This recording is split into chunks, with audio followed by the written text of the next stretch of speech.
That is a brilliant and courageous young man, because you know that the left and many in the gay community, media, and so forth will attack him, or even worse, dismiss him and pretend it doesn't even exist. And so there's another gentleman, and there are many men and women. His name is Mike. Let me find my paper here. Nificent, I believe it's pronounced. He's a political commentator and blogger. Grew up as a moderate, voted for Obama twice. And this is what we saw the other day that my wife showed me from the American Greatness website. He chose to walk away as well. Let's check it out. Go ahead. I was never a Democrat. I was always a moderate. Same with my parents. They're both moderate. You know, I just kind of grew up in that household, believed in hard work, personal responsibility, never took handouts. Nothing was ever handed to me. I've always, worked for everything I've had. So off top, I already feel like I couldn't be a Democrat just because I knew that they were the party of like welfare and, handouts and their care about the poor, which, it's not like I don't care about the poor, but it's also like you don't work, you don't eat, right? So that video is from like 3 years ago, I want to say. And the reason why that video is on my mind, let me switch the screen a little bit here, is because of this book that Charles Turner sent to me. Thank you, Charles, if you're watching. American Marxism. I'm like 2 chapters in. It's a great book. I recommend it. Everybody should check it out. Mark Levin, smart dude. And I was really honored to be featured on his show. I wish he would have brought me on, but he showed my video and that was good enough for me. So it's a great book. And it talks about where we are as a country with Marxism infiltrating every aspect of American culture. And I think it's a perfect segue into the main topic of today. So again, shout out to Charles Turner. Thank you very much for the book. I will have it completed probably.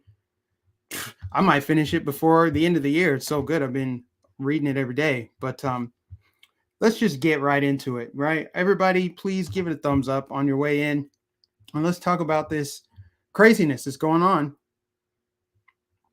in these Democrat-controlled cities. How could this happen, you guys? How on earth could these congresswomen, get carjacked? Who could have seen that coming? Now, let's just be honest here. I don't want to play around here. This could have happened to anybody in one of these cities, regardless of your political beliefs or whatever, right? But it's very, very interesting that the chickens come home to roost when 2 Democrats who support police reforms are both carjacked just hours apart in Chicago and Philly, 2 of the most dangerous cities in the country. Very violent cities, lots of crime, lots of carjackings, lots of robberies, lots of organized retail robberies, or I guess you could say runouts. Very interesting that this is happening. So Senator Mary Scallon of Philadelphia and Kimberly Lightford, which sounds very similar to Lightfoot, she was carjacked in Chicago. Now, I want to say this.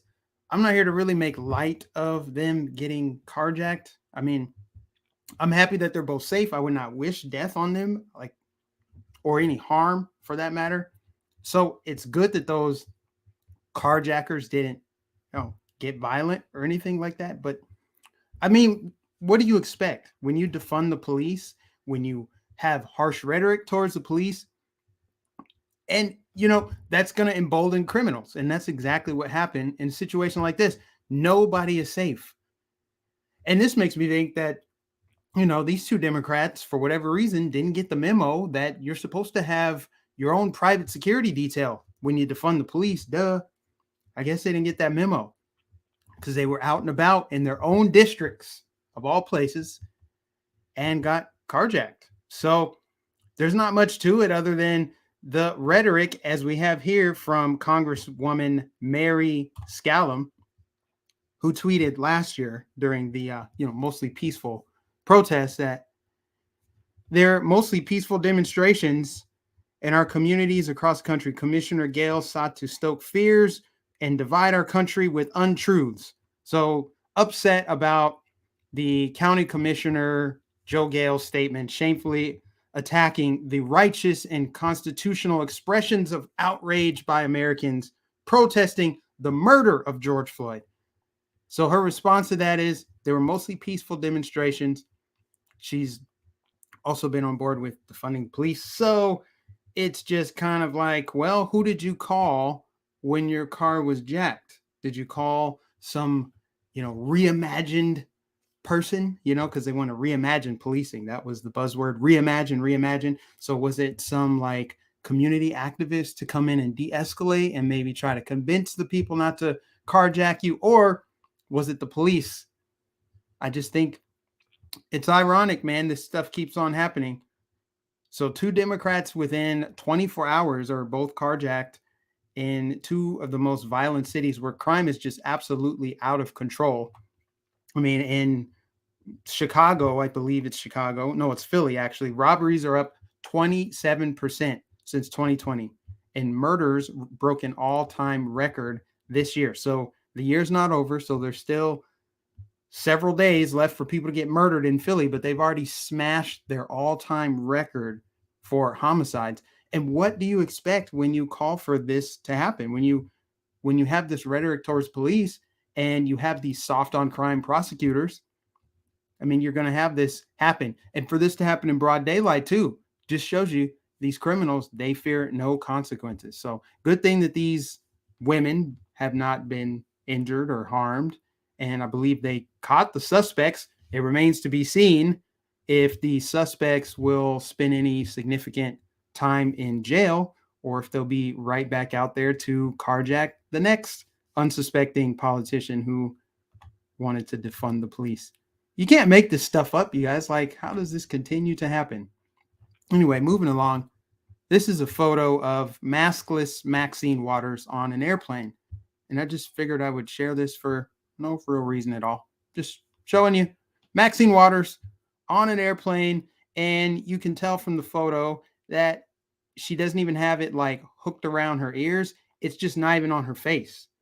So she's on a commercial flight and she looks like she's probably in first class and she's not wearing a mask. So just random.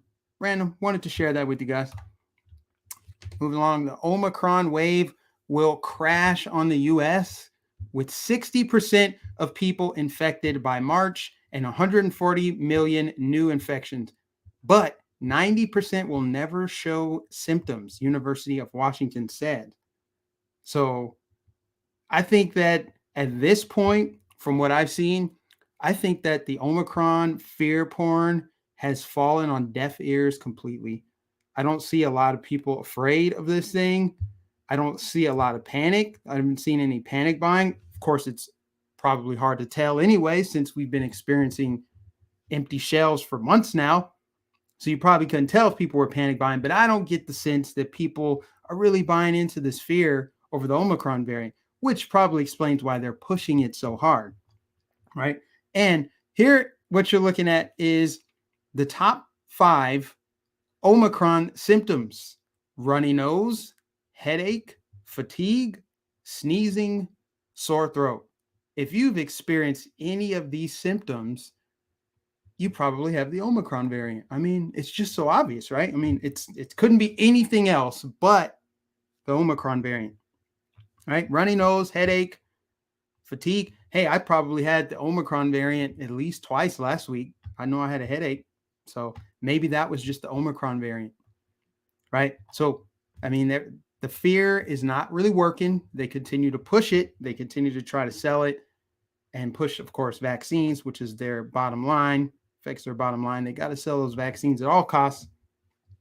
But saying that a bunch of people are going to get it, but 90% of people are going to show no symptoms, that makes it hard to sell the fear. See, it'd be one thing if Omicron were anything like Delta, or if it was something worse, then you could really sell it and really have people latch on to the idea that they should be running around panicked or hiding from people. But 90% of people aren't going to show any symptoms. Now, what I wonder is, are the 90% of people who are going to catch it and experience no symptoms, are those people unvaccinated or vaccinated? Because remember, they keep telling you the only way to prevent severe illness and death is to get vaccinated. But they're saying 90% of people who catch it will never show any symptoms. Now, are they saying 90% of vaccinated people will show no symptoms? Because they sure don't call that out. They're just saying 90% will never show symptoms.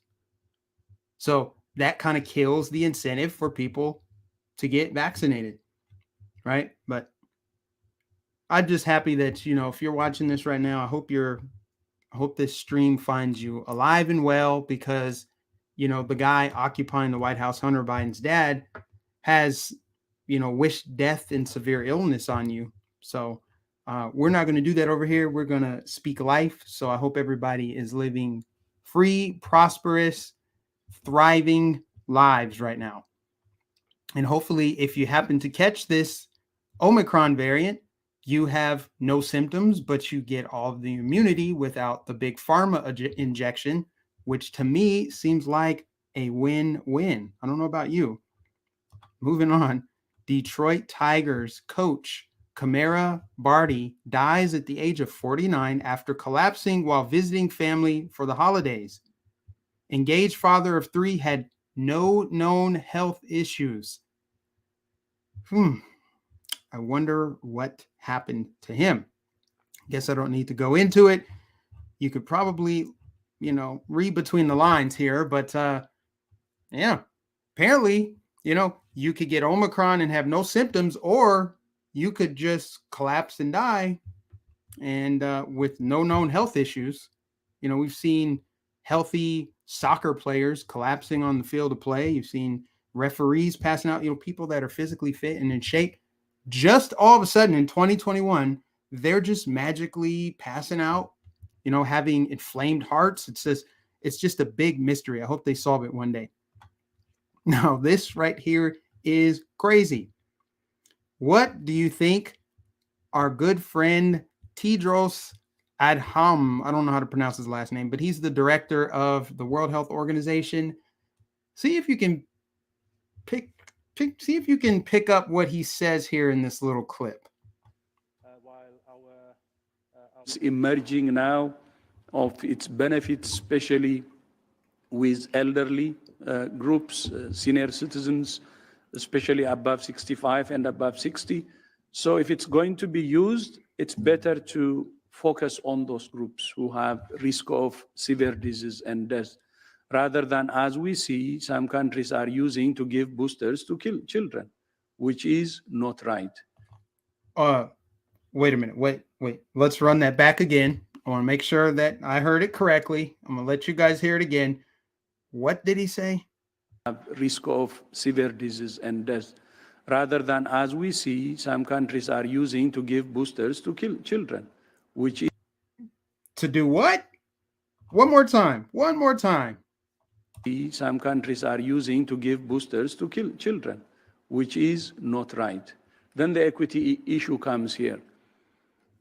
Instead of... Now, I listened to this whole clip. I watched it 2 to 3 times before this stream, so I already knew what he said. It sounds just like what it sounds like, right? It sounds like what he said in that video. And he's saying in the video also, just so you have the context, he's saying that some countries, instead of vaccinating the most vulnerable, the elderly, people with underlying conditions, they're using the vaccines on children. So he's acknowledging children aren't as vulnerable, which is a whole nother story. So he's saying you should vaccinate the elderly and people that are more susceptible to getting it, more at risk. But he then said, and that's how it sounds and that's how it looks. This is not an altered clip. This is just a cut out clip from a longer, address where he's answering questions or whatever. He says that the vaccines, I can't even say it, guys, but you heard it for yourself. So let's just go on over to our good friends at Snopes, because they're the best fact checkers on earth. And they already said, no, whose director didn't say COVID vaccines are being used to kill children. A brief clip of a comment made by World Health Organization Director Tedros Adhanom, whatever, misrepresented what he said. So Snopes goes on to call it false, right? Which, to be fair, did he really say that? Did he really say that? Did he mean what he said? I know what words came out of his mouth, but is that what he meant to say? Was that a Freudian slip? I don't know. Not really trying to go down the rabbit hole on that. It'd be the last video I ever do online if I did. Anyway, in late December 2021, some social media users spread a false claim that the director of WHO stated that COVID vaccines are being used to kill children. And then they go on to say, the video, hold on, let me go to this part right here. He was talking about the boosters. He said it's better. Okay, here they are. Snopes, here they are quoting everything he said. They're saying it's better to focus on those vulnerable groups who have the risk of severe disease and death, rather than, as we see some countries are using, to give boosters to children, which is not right. Then Snopes says he stumbled over his word, children, accidentally pronouncing the first syllable with a K sound before immediately correcting himself. Isn't that funny? A WHO spokesperson told the BBC he repeated the same syllable with it coming out with children. And other, and it says, any other interpretation of this is 100% incorrect. So he repeated the same syllable with it coming out as children. So they're making it sound like he stuttered, but as we saw from the video, he did not stutter. Disease and death, rather than, as we see, some countries are using to give boosters to kill children, which is no. If we've all stuttered before. I probably have stuttered in this stream already. When people stutter, they tend to go back and correct themselves, or they'll say, excuse me, sorry. There's some kind of almost physical reaction when they misspeak. And it's something that's conscious too. People are usually conscious when they misspeak. He didn't mince any words here. He didn't go back and correct. He didn't clarify. He straight up said it. So I'll play it again, because Snopes is trying to gaslight you to make you think that is not what you heard. Something else happened. You did not hear him say that. risk of severe disease and death, rather than, as we see, some countries are using to give boosters to kill children, which is not right. So I'm not going to make a big deal of this, because it just doesn't feel like, it doesn't seem like that big of a deal. Honestly, he said that, but I wanted to highlight how Snopes, these fact checkers, have to go and do like all of this damage control when people spread the clip. Like, wait, what did he say? Because he didn't go back and correct himself. And they make up some thing. He made the K sound before immediately correcting himself. No, he didn't correct himself. Just, it's funny. Wonderful fact checkers over there at Snopes. Who fact checks Snopes? I wonder. Will we ever find out? Now, moving on, I will admit these next two stories are, you can just categorize them as rage bait, okay? But I thought it was worth mentioning. Public school district in Michigan offers a 21-day equity challenge that includes white privilege checklists and culminates with a call to join a BLM or affiliated protest, and a list of microaggressions to avoid, including calling America the land of opportunity. So the cultural Marxism, the Marxism repackaged, has, as I said at the beginning, infiltrated every aspect of our society. That's what Mark Levin's book lays out beautifully, how this Marxist ideology is used to indoctrinate people and shape their worldview and get them to adopt a new mindset, a new language, a new way of viewing things, and also flat out lies about the existing structure that we have in place here in the United States. For people to avoid using terms or phrases like America as the land of opportunity. I'm sorry, is that not true? If America's not the land of opportunity, then why are so many people flooding over the southern border? Why would anybody come here from another country if it's not the land of opportunity? You'd have to make that make sense. And what in the hell is a white privilege checklist? So a 21-day equity challenge. This is psychotic. Farmington Public School District represents 9,000 students and 16 schools, 20 miles northwest of downtown Detroit. In November, the school district launched an optional 21-day course for staff, which they called Equity Challenge. The concept was based on the theory that it takes 21 days to form a habit, and staff were encouraged to build awareness of cultural issues. Each of the 21 days had a theme such as identity and intersectionality, race and class privilege, implicit bias, and microaggressions. The course ended with an action plan that included attending a Black Lives Matter protest. How convenient that they indoctrinate you, brainwash you, give you this new belief system, and then funnel you right into a BLM protest. Now go ahead, you're an activist now, right? So 21 days to change someone based on the original ideology of Karl Marx, creating class warfare. But new age neo-Marxism is all about creating different forms of warfare, racial warfare. We have a brewing divide between the vaccinated and the unvaccinated.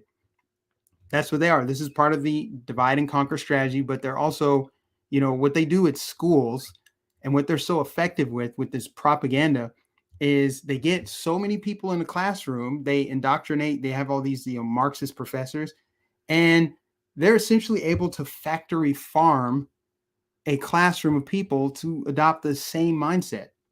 They have the eyes and ears and the attention of a classroom, especially once you get to college level, could be 100, 200 people in one of those lecture halls. Trust me, I was there. I went to a college in Colorado, and I had to read Karl Marx's book. They gave me the I forgot what it's called. Karl Marx's famous book, The Communist Manifesto. Yeah, you had to read that and talk about Marx in a positive light and say that, his ideas were not covered correctly and that people have the wrong idea about Karl Marx because they assume anyone coming into their class has already encountered, either through their parents or the way that they grew up, they have been told or learned or knew, maybe even naturally, that his ideas were wrong and that freedom is what we need in this country and that capitalism is good. It's not about exploiting people.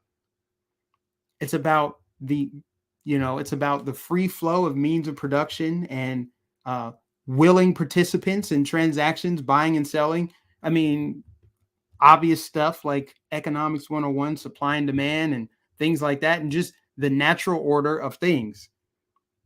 So anyway, they have to do this in order to change the country forever. So whether you call it Marxism, ideological subversion, social engineering, brainwashing, whatever you want to call it, that is what is happening, and it's permeating throughout all of American society, at colleges, universities, corporate workplaces. It's in television. You think about the mainstream media, how they have this collective megaphone to push Marxist propaganda, to get everybody on. They've always had this monopoly on information and messaging. And it wasn't until movements like Walk Away and other grassroots organic movements of people that came along and chipped away and, disrupted their monopoly on information that we started to see, more people waking up to this. So I think that it's very much a tug of war right now. And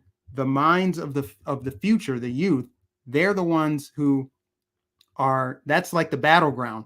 The mind of the youth is the ultimate battleground, because older people, those of us that are adults, those of us that are out in the world, they're not gaining more, I guess you could say, market share over the masses, right? Like you think about the media, they want people to pay attention to them. That's why they're lashing out. That's why I can't even really cover people like Joy Reid anymore because that's what they want. They want their message amplified. They want people on the right wing to give them a signal boost.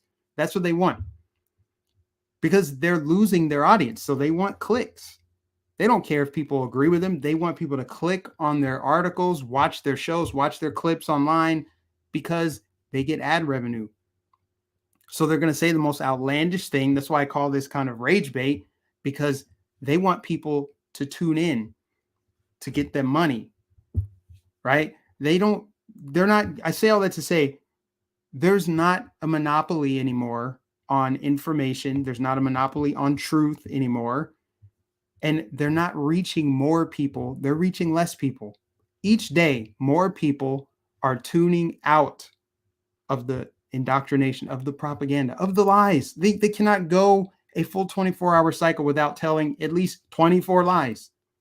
They're telling lies constantly, lying about racism, lying about COVID, lying about the history and the foundation of America, lying on people based on their skin color, lying about climate change. They cannot stop lying. They lie every single day.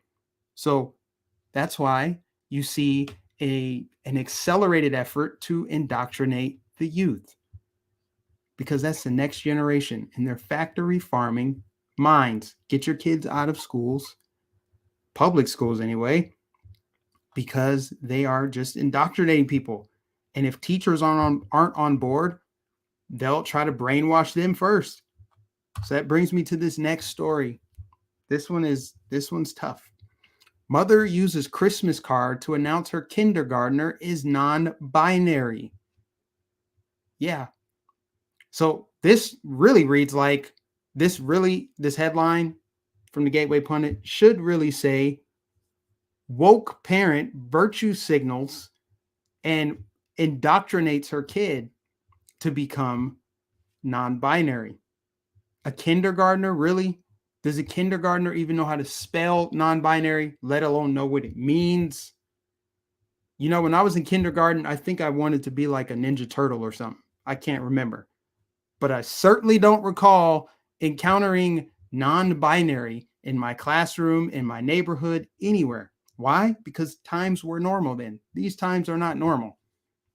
So the story, young adult author and Los Angeles mother, Jennifer Chin, said she's so proud of her kindergarten age daughter that she decided she wanted to be non-binary and use they, them, he pronouns.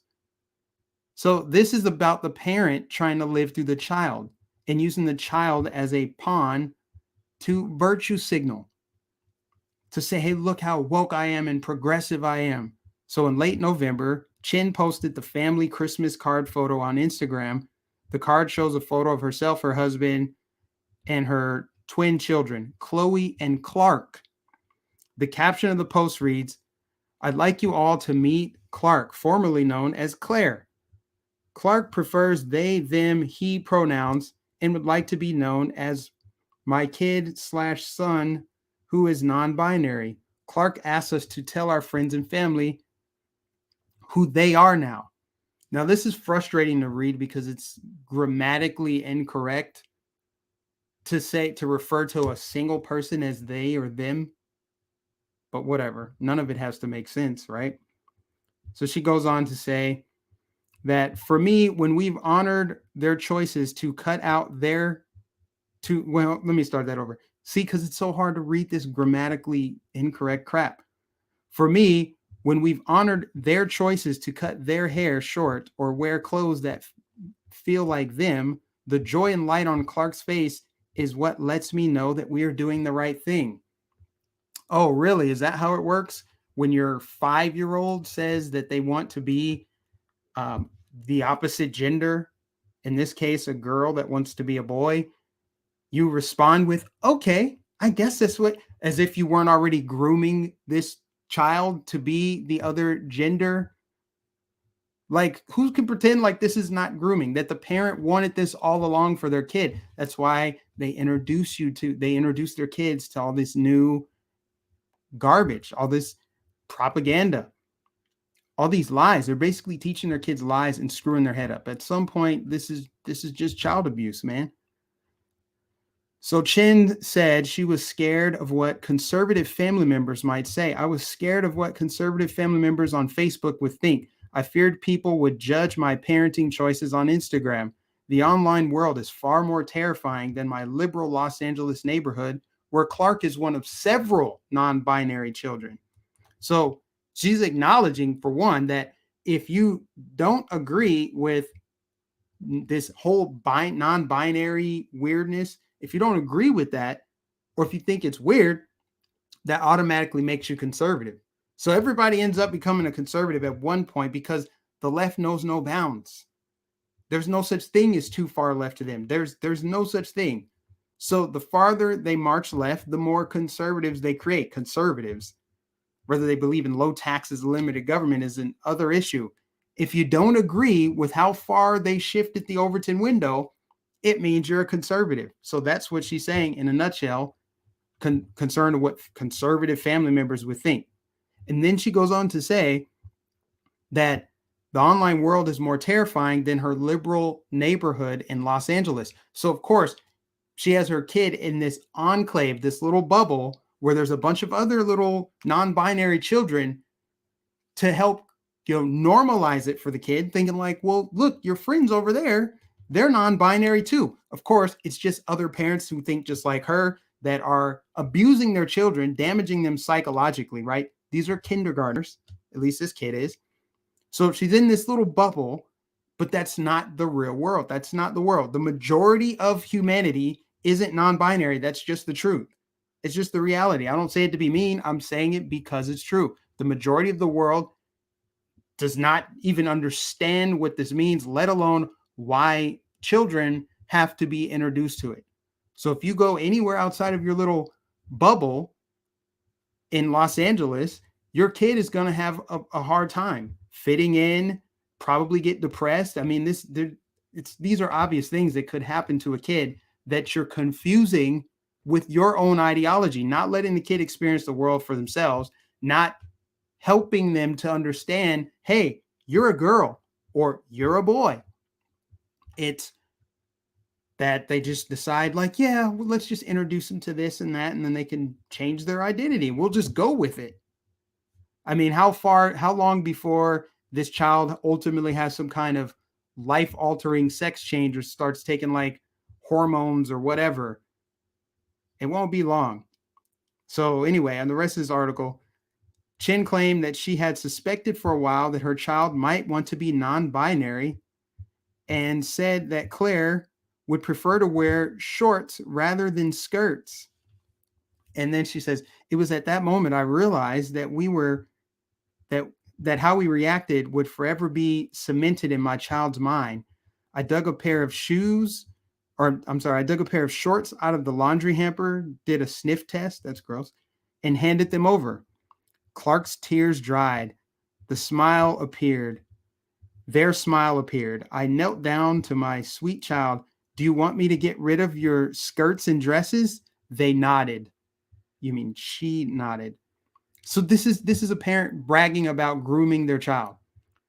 Chin read her child, author Teresa Thorne's It Feels Good to Be Yourself, a book about gender identity, which encouraged Claire to think she could change her gender. So there you go. Reading a book to your child. Think about this. You choose which books you want to buy for your kid, probably even before they're born. I know I did. I picked out a couple different books. And then when they're born, you pick out some different books because you ultimately shape the information that goes into their mind. You are the person that gets to decide what your child reads, what they learn. And so that's why this is grooming. Because, for example, I'll just use me since I'm a parent. I'm going to teach my kid the way the world is, not the way the world I want it to be, and the way that we can change the world through him and how he grows up. Right? He's going to learn that there are two genders, boy, girl, man, woman. It's true in the animal kingdom. We can incorporate books like, look, there's two bunnies, there's two birds, there's two foxes. It's not hard, right? But when you choose strategically to get these books about gender fluidity, that is you pushing your ideology, not nature, not what currently exists, not reality, That is you putting your identity and your ideology in your kid's brain. And to do it at such a young age, instead of letting them experience the world for themselves and be curious and ask questions, you're grooming them. You're starting them off with these ideas that are ultimately going to harm them because, again, like I said, the world isn't like this. There's enclaves and bubbles in Los Angeles and these other little woke areas where it seems like it's normal. But as soon as that kid grows up and goes out into the world, it's going to be harsh. It's going to be hard. And to me, this is child abuse. So she says, going into the school year, Chin started buying Claire's boys' clothes and shorter haircuts. 2 months into the school year, Chin said Claire told her and her husband that she wanted to be called Clark. I'm sure Clark was the first name that came into her mind. So it's probably a combination of the school environment as well as the at-home environment. Now, parents, you have the right to teach your kids whatever you want, I suppose.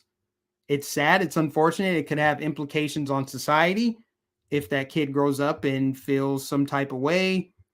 It's confusing all around for kids who grow up normal. Yeah, I'm just saying it. I don't care if it's politically incorrect. Kids who grow up normal and kids who grow up like this, once they interact, both kids are going to be confused. Like, wait, your parents were teaching you that?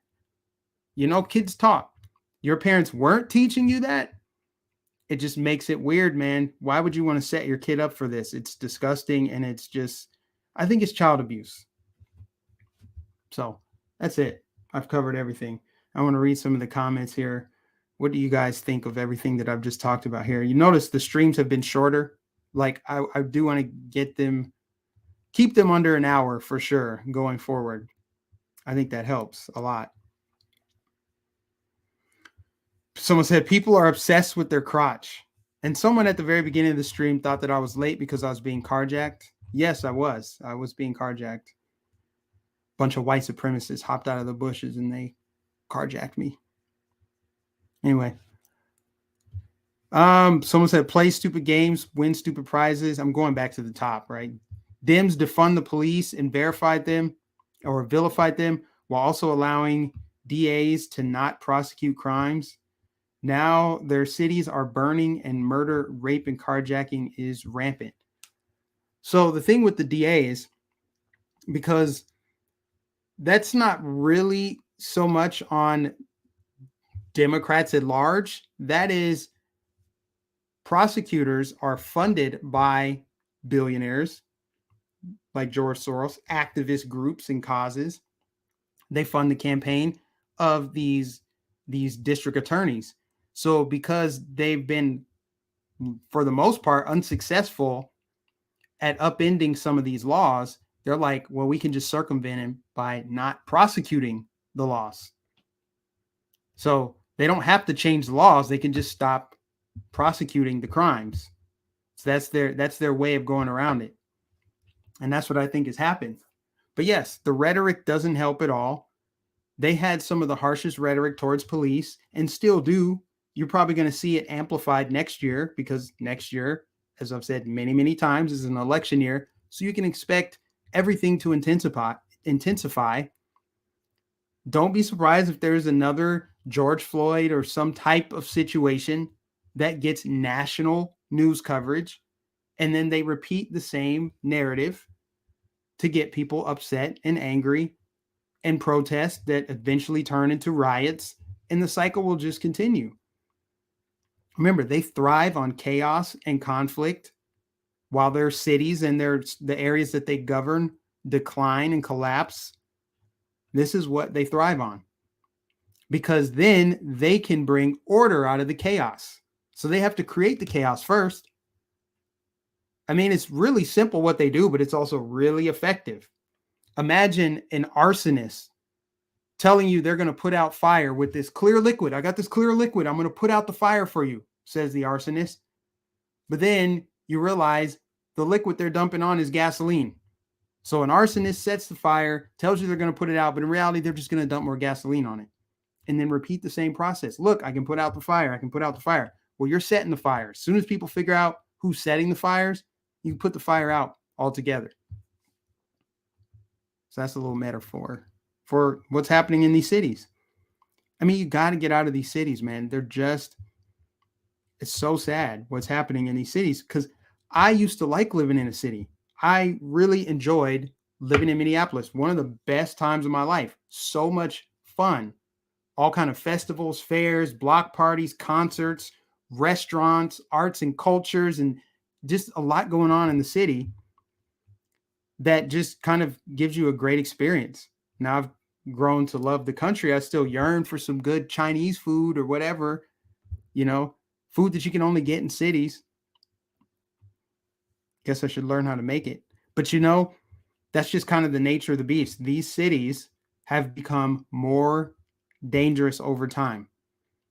And the reason why the left is able to organize so effectively is because they have a concentrated area of people that they can have rally around a cause. It's really easy to have a protest or march go down a street, a main road that blocks traffic, and then you get the news, which can just amplify it and act as a little local megaphone to get people to attend events or rallies or just spread awareness of something that's going on.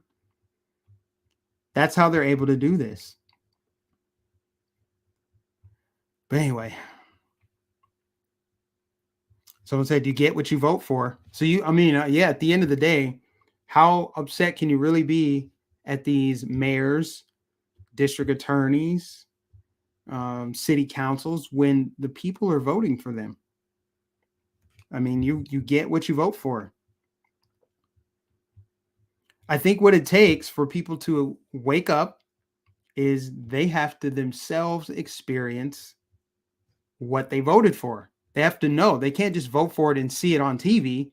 It has to happen to them. They can't just hear about a carjacking around the corner. They can't just see it on the TV. They have to get carjacked. Once they get carjacked, then they're like, oh, wait, there aren't enough cops? Why aren't there enough cops? What happened? Oh, they cut the funding? Why did they cut the funding? Oh, people voted for the politician who said they were going to cut the funding? That's how it works. You get what you vote for. Hold on. Let me scroll down just a tad bit here. See if I can get to the next topic here within the comments.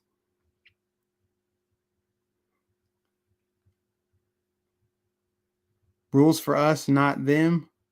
Yeah. I mean, there's so many examples, man. So many, seriously, so many examples of these politicians and elites not abiding by the rules and restrictions they put in place for you. And it's all so well documented. They get caught. And the reason why they don't care is because they don't fear any consequences. Like, how did that not enrage somebody to see all of their favorite politicians, celebrities traveling and walking around without masks while you had to wear a mask to go into a store? I mean, think about some of these cities like Philly and Chicago, San Francisco, where they're not prosecuting crime. You have to wear a mask to enter a store in San Francisco, but if you're there to rob the place, you could just run in and out, and it's all about safety. I mean, you can't make that make sense no matter how hard you try. Someone said, yep, here we go again. They removed the seasonal flu and common cold. You don't even hear about it anymore. I think they still occasionally talk about the flu shot. I've seen signs outside of like CVS and Walgreens, get your flu shot here. It's just, no one talks about it anymore. And they're telling you the Omicron symptoms are pretty much like a cold. Look, runny nose, headache, fatigue, sneezing, sore throat. Are you kidding me? Those are the symptoms of Omicron? Come on. Who's buying it? Not many people, thankfully. Someone said, to me, this is total child abuse to vax your children. Someone swabbed a can of Coca-Cola and sent it in. It tested positive. I don't trust the tests. Yeah, like the inventor of the PCR test, he had an interview, like, I don't remember how many years ago. I think it was before COVID. And he was talking about how faulty the tests are. But we're just supposed to ignore that, right?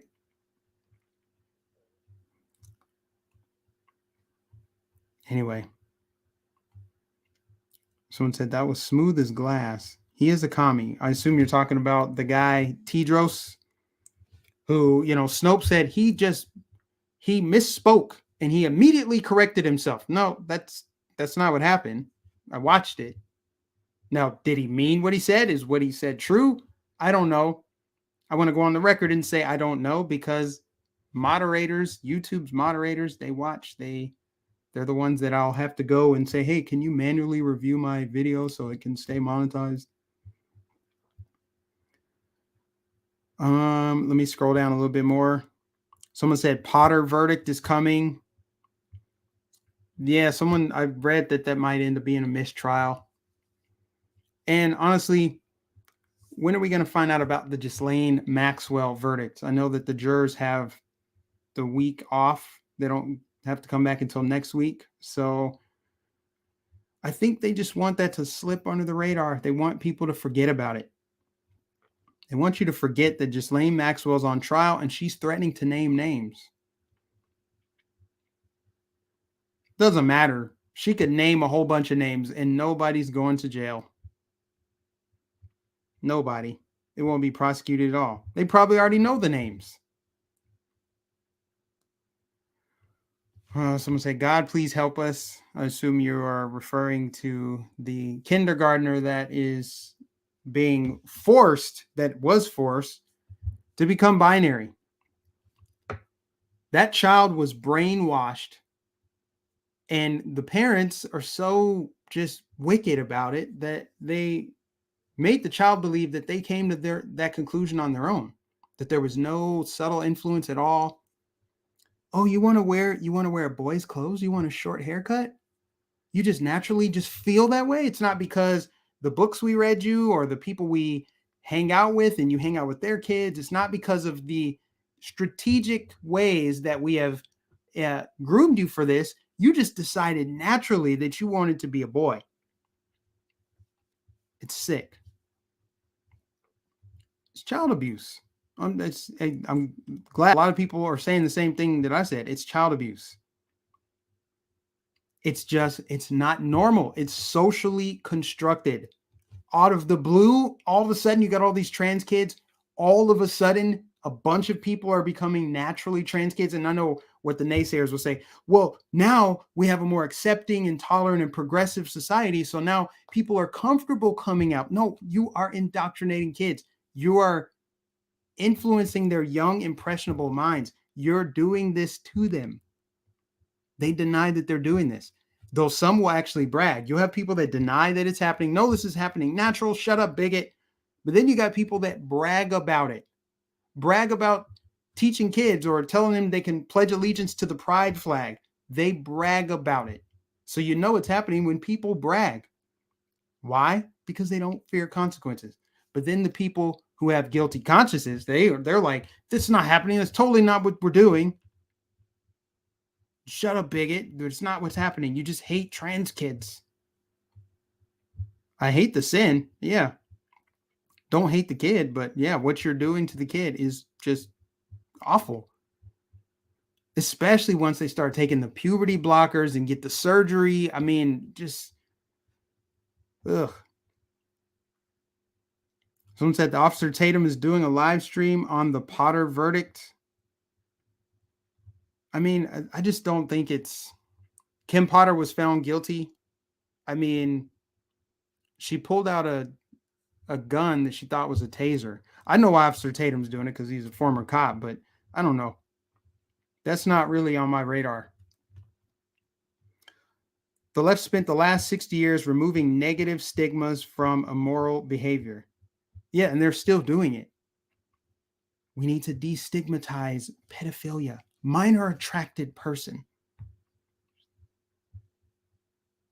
Someone said, I've got 7 kids. They couldn't figure out what they wanted for breakfast until they were in college. I can't imagine doing this to a child. Yeah, it's sick behavior all around. And for the parent to put it online without the kid's consent, We're going to put it on Instagram so mommy can get some likes. Mommy needs to look cool and popular, needs some social media clout, need that dopamine hit, that validation feedback loop. How many people like our new post where our kid decides to come out as binary? It's all about serving the mom's ego. It is so sad. I guess at least they had the decency to kind of, blur out their kid's face. Now, a normal family wouldn't even have to do this.